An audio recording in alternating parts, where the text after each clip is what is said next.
లక్ష్మి లక్ష్మి పెద్దమ్మా పెద్దమ్మా లక్ష్మి ఏమిటది లక్ష్మి? పీడకల స్వామి పీడకల.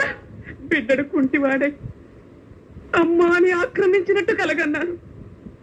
ఇంటికి వెళదాం పదండి పదండి స్వామి.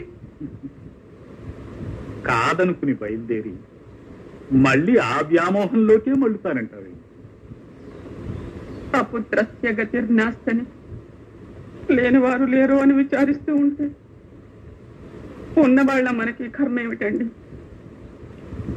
వాడి చేతుల మీదుగానే కడతేరిపోతే. పెదనన్నా, ఒక వ్యధితాత్మ ఆక్రందిస్తుంటే అది ఎవరైనా ఆదుకోమన్నారు. అదే మనవాడైతే ఇక చెప్పేదేముంది? నాకంటే మీరే స్థితప్రజ్ఞం. పదండి నాయన, ఆ దేవత అర్చన అవి సర్దుకో.